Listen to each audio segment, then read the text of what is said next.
Before we get into the stories, I would like to let you all know that I'm taking story submissions to narrate. I will credit you in the description of the video unless you ask me not to, so if you have an experience or story in mind that you would like me to read, then you can email me at feedingonfear@gmail.com, and I will be sure to include it in my videos. Thank you so much for watching, and enjoy the stories.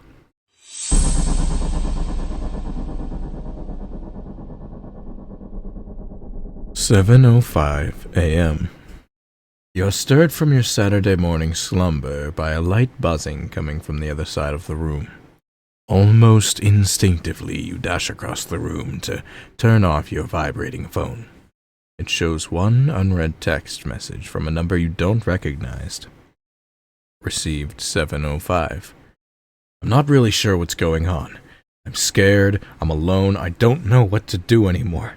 I've decided to document what happens with these text messages and the unfortunate event that I'm unable to tell the story myself.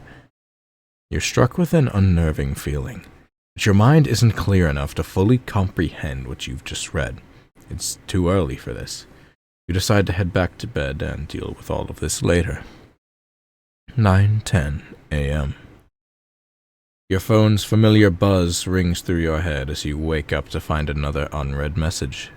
The message is the same as the first, and the feeling the words give you isn't much different either. Received 9:10. I've decided the bathroom would be a good place to hide.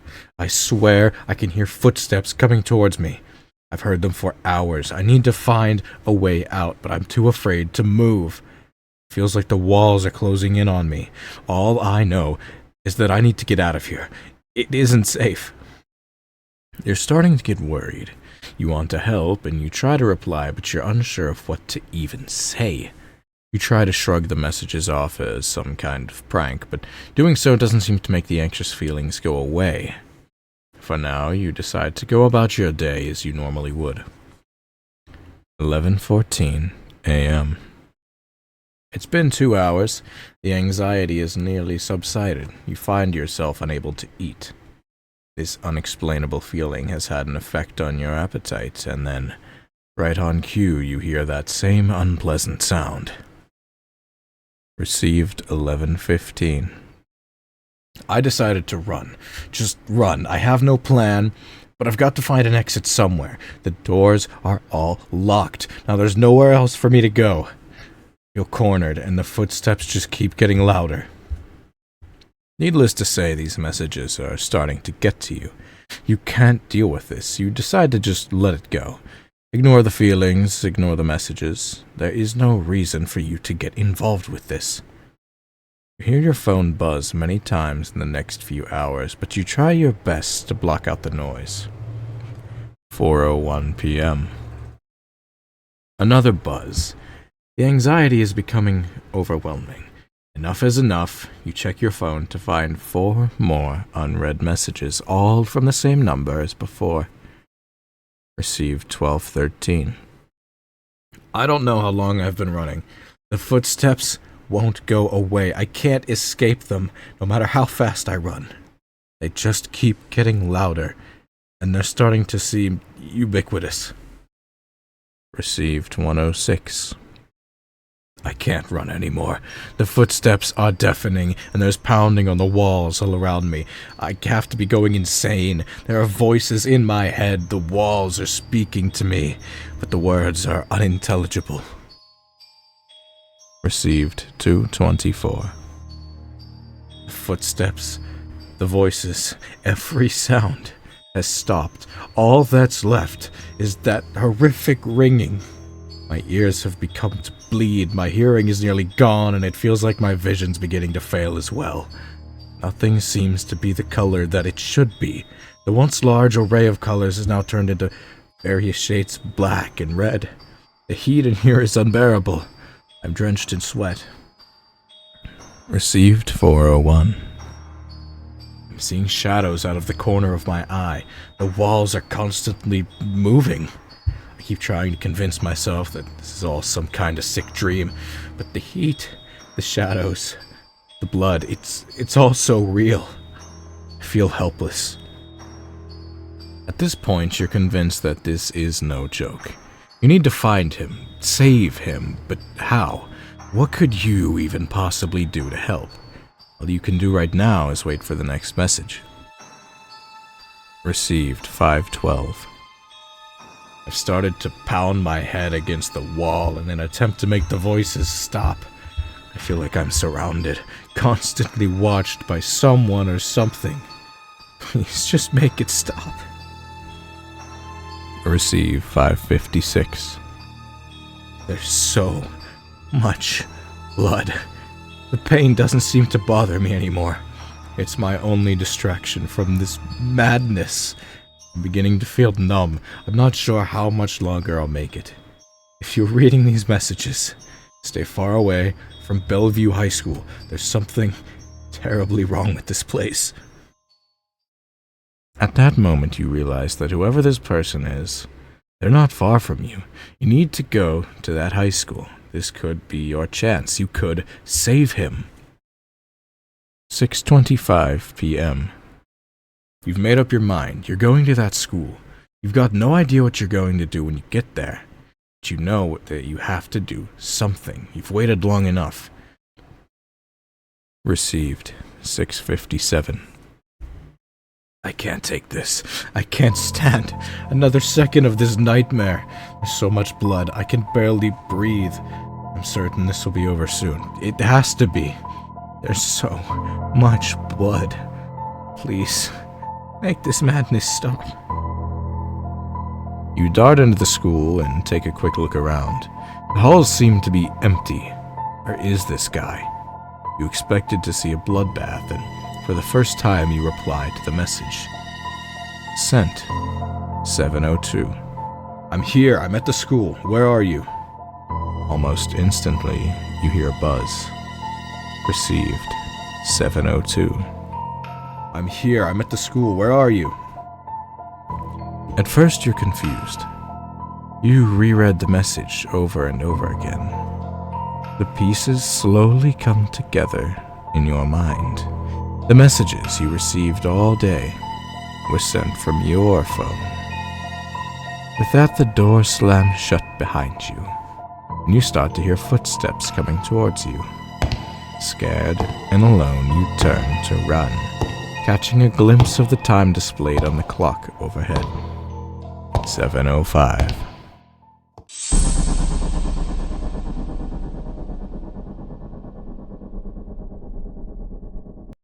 A mile or so into the woods by my house is a trail. It's about 6 miles long and hardly used by anybody. Some parts are nearly impossible to navigate because of the overgrowth. I love to run on this trail for precisely this reason, as I can be truly alone, and the occasional narrowing path or branch that requires hurdling is more diversion than detriment. I recently saw the first individuals other than myself on this trail. About 3 miles into my run, I saw an old couple walking together. They smiled at me and waved. I was shocked to see other people here. I thought I was the only one who even knew about this place. Nevertheless, I stopped and chatted with them. I figured they might be the landowners taking a rare stroll, and it would be hardly tactful to disregard them, as I was a trespasser. Soon we parted ways. I continued running one way, and they continued their slow march in the other, hand in hand. A picturesque couple, even in their advanced age. Eventually, I came to a stop at the end of the trail and turned back. After a while, I thought I saw someone lying on the ground in the distance. I accelerated my pace when I realized one of them might have fallen and hurt themselves. As I got closer, I realized that both were lying face down. Luckily, I had brought my cell phone, and I was able to call an ambulance, but by the time they arrived, they were both dead. I was shocked. I'd seen them smile at me just an hour before, and now they were dead. Unfortunately for me, the tests indicated they had been poisoned. I was arrested because I was the only person within miles of the bodies, so I was the main suspect. After isolating the poison in the lab, it was determined that it was from an extremely poisonous berry called Actaea pachypoda. This exact type of berry plant was later found during the forensic investigation of the trail. The fingerprints of the couple were even on the plant. I was released, the case was closed, and they had died due to accidental ingestion of poisonous berries. I watched the local evening news that night. The deaths were the main story. It was a beautiful segment about their love and how misfortune tragically ended their lives. It turns out they had both been diagnosed with cancer within the last 2 months. This was followed by an educational segment detailing the dangers of eating unknown plants, such as the Actaea pachypoda. I watched the news the next night too. It turns out Actaea pachypoda isn't even native to our area. The police found a bag full of the seeds in the old couple's home.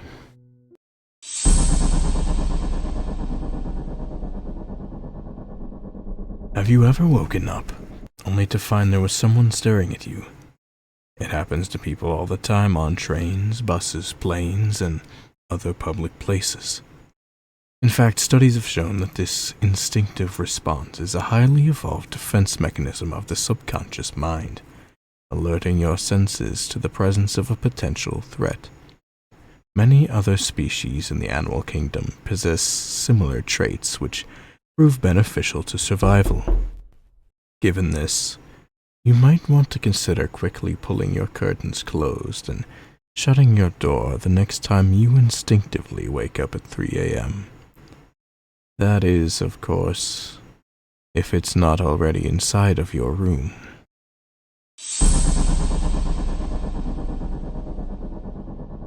Do you have someone you hate? Someone you would do anything to hurt? Pay any price for vengeance? If so, you may want to consider visiting the Lightless City. To get there, go to any decent-sized city and find a deserted alleyway at night. Enter it and close your eyes as tightly as you can. Whisper "Lightless City" and concentrate on the darkness. You've probably noticed that there are faint colors and abstract shapes you can make out if you try to focus your eyes when they're closed. Watch those images go by. After a few minutes, they should start to get clearer and brighter. When this happens, they'll begin taking on detailed forms, images of violent murderers, deformed animals, and similar things. No matter what you see, keep your eyes closed. You'll start to lose track of time, but eventually the images will stop. You'll see pure darkness, nothing but deep black, no colors or shapes. When you're certain that this is the case, you may open your eyes. You will now be in a very dark city. There won't be a single light or star in the sky, and you should be able to see a faint dark blue outline of the tall buildings surrounding you. Make your way out of the alley and walk as quietly as you can down the sidewalk, in any direction. If you hear any movement, run as quickly as you can, away from the noise. There are animals in Lightless City. It's too dark to make out the details, but they're the size of large, wild felines, and they will kill any human they catch. Keep moving until you reach an area with smaller buildings, the edge of the city. A child will approach you, his face dully glowing, letting you see that he is eyeless, and he will ask, "Will you share your light with me?" Tell him yes. The child will reach for your face and take your right eye. It might be painful, but there shouldn't be any bleeding or open wound. The child will thank you and leave. Then continue walking, and a tall man will appear before you. Whose light do you wish to have taken away? Speak the name of the person you hate. As soon as you say their name, they will go completely and irreversibly blind. Is your hatred satisfied? The man will ask. If it is, then say yes, and you will awaken in the alley. But if not, tell him no, and the man will disappear. Keep walking. You will come across another eyeless child. Will you share your light with me? Tell him yes, and your left eye will be taken as well, leaving you blind. Then keep walking, and the tall man will appear again, although of course you will only have to rely on his voice. Whose life do you wish for the darkness to claim? Say the name of the one you hate, and they will die. You will not be asked if your hatred is satisfied this time, and you will not be able to return to the alley. I told you to make sure you really hated someone before doing this. You will spend the rest of your life wandering around the lightless city, blind, with only your hatred to keep you warm. Though for some people, that's enough.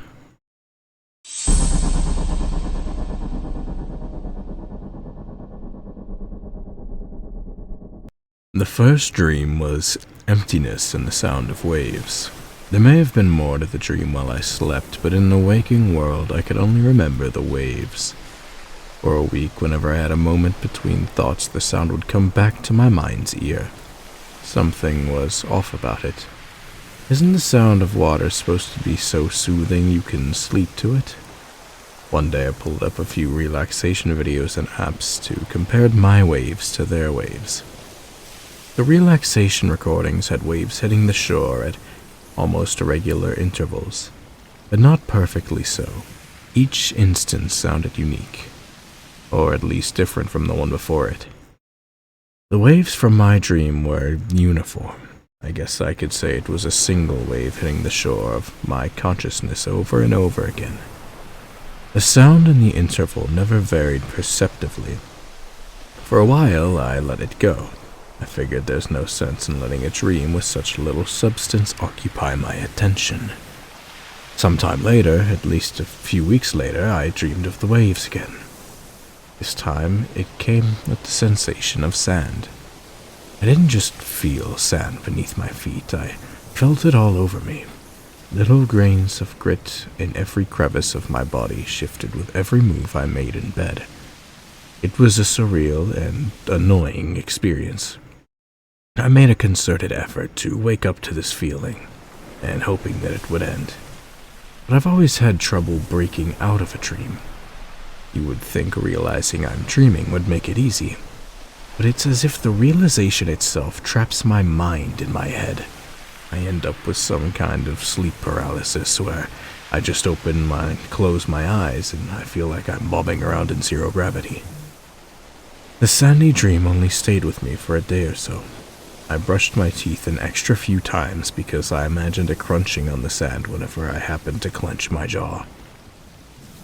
Over time, my other senses joined the party. There was a smell of a vast body of water with seaweed and fish. I tasted salt and I felt wind. All of these sensations made themselves known before I could remember seeing anything but the backs of my eyelids as I dreamed. It screwed with me, actually. I have to have this vivid, recurring dream sprinkled between all of my normal ones. The beach, as I started to call it, didn't come to me every night. It hid in the back of my brain just long enough that I would start to forget about it, and then it would pounce on me with a new layer on top of it. One night, the beach finally came with a semblance of sight. It was incredibly dim at first and sort of vignetted, like I was squinting. The blurs of color were at least colors I expected. There was deep blue-green for water and sandy brown for the sand. Reflecting on it while I was awake, it reminded me of some rocks I had in my collection as a kid. Apache tears are these little black stones, and when you hold them up to the light, you can sort of see through them. The beach, as I first saw it, was cloudy-colored light that seemed far away. The image gradually cleared. It felt like it took weeks, but time is just screwy in dreams like that. For weeks, I just stood there, unmoving, feeling the scene and becoming intimately acquainted with the details it allowed me to grasp.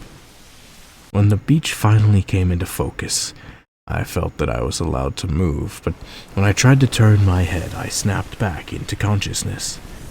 Why would my dreams tease me like this? Over the next several months, the beach entered my dreams about once a week. Each new instance mirrored that long dream. I felt the sensations, waited until I was allowed to move, tried to move in some way, and was forced awake. I tried moving different directions and with different parts of my body. The result was always the same. I would jolt back to life without getting any closer to understanding the dream. Doing the same thing and expecting different results is what they call the definition of insanity, right? So one night I resolved to wait. As usual, I could feel the moment when I gained control of my body, but I continued to stand still. More than that, I stared unblinkingly. I made no attempt to look around. I didn't even breathe. Who needs oxygen in a dream? I waited there for years, the only thing alive among the salt air and monotonous wave song. I began to descend. I'd assumed my feet were on the ground to begin with because I could feel the sand, but apparently not. Eventually I felt the ground press up against the soles of my feet, micrometers at a time. I was sinking into the sand. The sand was cold. I've never been to a beach on a cold day before. For sand to be anything other than scorching was a novel sensation. On and on, slowly, for several lifetimes, the sand enveloped me. It was easier to be still when I was cocooned in the sand. The sand filled my ears, but the vibration of the waves still reached me. The ebb carried away my thoughts, and an almost tangible nothingness flowed back into me. I didn't care if I ever woke again. I'd be perfectly content to be one with the beach for eternity. And then all at once something changed. My mind was present again, and every fiber of my being screamed that I was in danger. I felt an urge to breathe for the first time in decades, but by this point I must have been a mile away from open air. I clawed my way out of the sand in a blind panic. Pain and adrenaline caused me to forget that I was dreaming. For hours, all I could feel was grit in my throat and in my lungs. Finally, I burst through the surface and flopped onto my side. I took some time to breathe. My eyes learned to understand light again. Thankfully, the sun wasn't bright. Actually, a fog had descended. The familiar colors of the beach were muddy and dull despite the clarity of my vision. All of that vivid sensory input I had experienced in every dream before was gone, but at least I could see. Able to move freely for the first time, I stood and surveyed my surroundings. There were dozens of prints in the sand, but no living thing in sight. As far as the eye could see in every direction, there was only fog. No sights, sounds, or smells to suggest civilization. The air was dense and damp despite the cold. It was the kind of biting cold that comes on a wind, except the air was still. The water was clearly visible for the first time, and it behaved just like it sounded. Infinitely in either direction, the waves broke identically with each renewed motion, and the swash came in and receded as one giant mechanical mass. I took one step, and then another. With the sea to my left, I began a hesitant stroll along the beach. The exaggerated sense of time that usually pervaded the dream had disappeared. I felt present now. As I walked, some sense of urgency began to perk up in my brain. At some point, I noticed there were no longer other footprints in the sand. It was imperative that I reach the end, whatever that meant. Hopefully, I would know it when I saw it. I waded through the fog, on and on. I have no idea how long I walked, or thought I had walked, before there was any change. A rigid swash slapped at my feet now and again. I honestly couldn't tell whether the tide was coming in or if I simply veered toward the water from time to time. Were the waves reaching for me, or was I drawn to them? I paused a moment to watch the water rush around my ankles, and my feet began to sink into the dark sand. The song of the waves was so familiar to me now. It was like a friend calling my name. A moment after that crossed my mind, I did hear my name. There was a voice in the distance. It was crisp. It blew away my returning stupor. Noticing the water level was rising around me, I jumped and splashed my way to firmer sand. The water continued to creep closer and seemed to be gaining speed. The waves were no longer lapping, but gnashing, and the once gentle rhythm was rising into a roar. The sand, the water, the fog, everything was converging on me. It was time to run. I heard the voice a second time. I strained to push all other sensations from my mind to pinpoint the direction of the sound. The world was in chaos, and so was I, leaping, stumbling, splashing, gasping, blinking, grasping. And then I was laid out on my bedroom carpet, staring into my sister's face. She was crying, but for the moment allowed herself a smile of relief. Someone was on the phone in the other room. I was drenched in sweat, or I hope it was sweat. Over the next few days, I was diagnosed with a seizure disorder. Apparently, it doesn't only happen to children and old people. Any person at any age can just start to experience alarming brain malfunctions. That's definitely a fact that I didn't want to know, so naturally you need to know it too. Fortunately, my particular brand of brain disease is easily treatable with medication. I haven't dreamed of the beach even once since then. I can't shake the idea. I had an extremely close call during that infinite dream that felt more tangible than reality. I felt its presence long before any physical symptoms arose. Looking back, when I finally gave myself to the beach, I get the feeling that I was playing into its hands. As much as I wanted to experience more of the dream, the beach wanted to touch more of me. What lay beyond that fog or across that water? What force dragged me down deep beneath the sand? The only things that brought me back were my sister's voice and the human instinct of self-preservation. Without that intervention, and without that fear, would anything have kept me from becoming one with the waves?